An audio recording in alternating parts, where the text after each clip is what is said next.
All right, it's the end of the garden of 2022. Just a few things that bringing in the house to overwinter. This avocado volunteer, it's done really well for itself. I don't remember what this is. I think it's a 7-pot bubble gum. Could be just a 7-pot brain. Not entirely sure. Been growing it in this Gatorade bottle since let's see, probably December of last year. And propagated lavender, lemon balm, bueno molada peppers. These ones just got started back in July. They're still babies. Orange cayenne, the 7-pot bubble gum.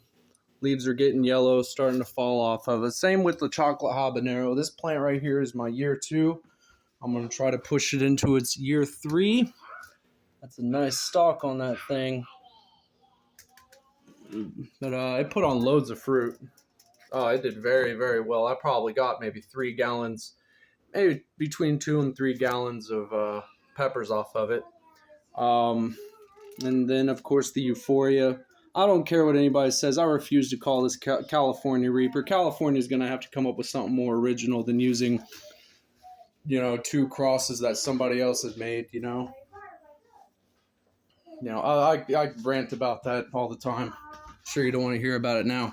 You're probably just wondering how to overwinter your peppers. Okay, well, anyways, so the temperatures dropped.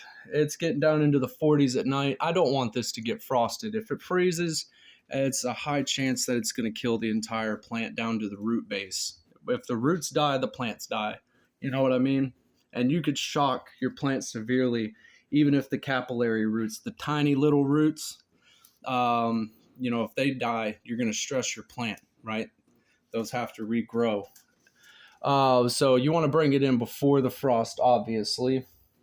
But fret not if it's frosted once. There's a chance that your plant will make it. But anyways, you just got to bring it inside, okay? That's basically all we're doing here.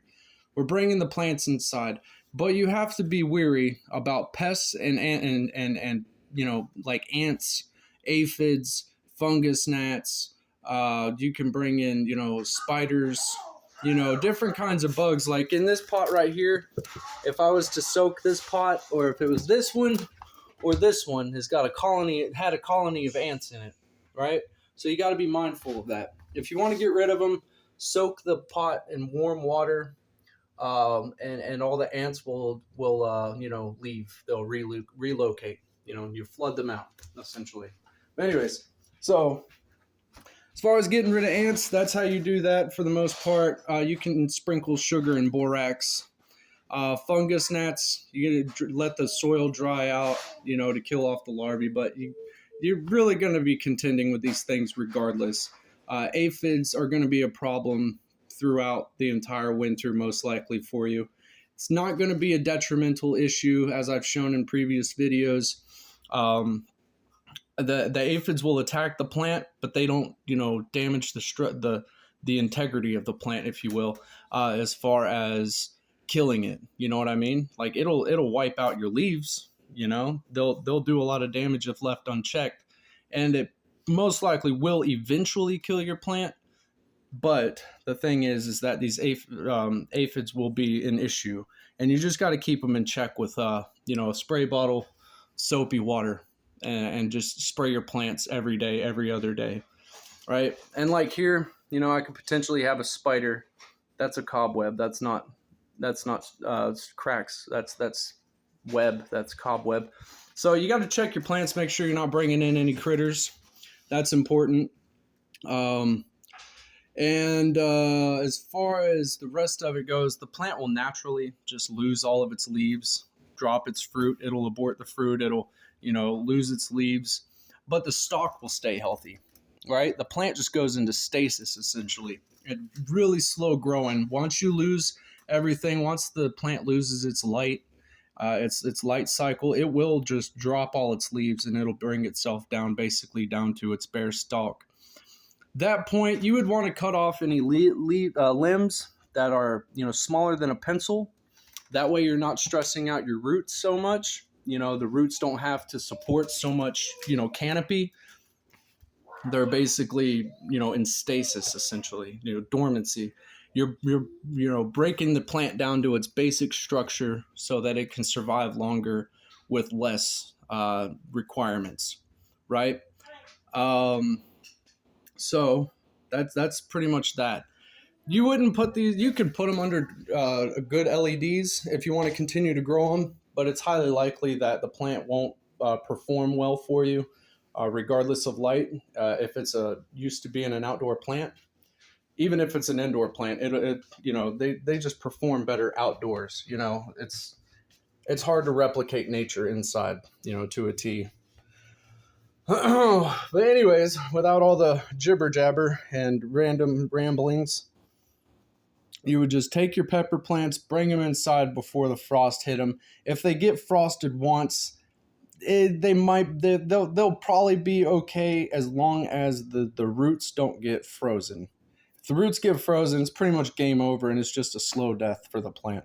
But if you got it before then, you bring them inside when the nights get down into the 40s consistently. That's when your cold snap is happening. It's going to frost sometime soon. Don't chance it. Bring them in.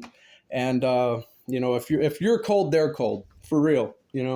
Most of these plants that I'm growing, they're not perennial and they're not tropical, or they're not temperate climate plants, like an avocado tree. That's tropical. Pepper plants are more tropical plants.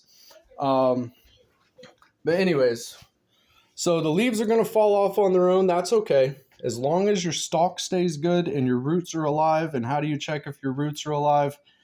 Yeah, that's kind of hard to do. Essentially, you would just grab your plant at the base and just wiggle it. And if it feels tight in there, like it ain't going to snap or break, if it's not dry, if it feels pliable and, bendy, then your plant's still alive, And you can always do the scratch test where you scratch your plant, and if it's green, it's still alive, And you don't want to do that too heavy. But if you scratch it and it's green, it's still alive. So that's basically what you do for overwintering your plants. As far as the timer goes, for light, you can do whatever you want. The more darkness, the less growth they put on themselves. The more light, the more growth they're going to try to put on. So you want to have more darkness than light. But if they're going in your grow room that's set on a 12-12 schedule, they'll be okay. They'll keep rejuvenating leaves. You can keep picking off the new growth, and eventually, when the weather breaks again the following year, you put them out and then let them do their thing, and you'll have a massive pepper tree be the talk of the town.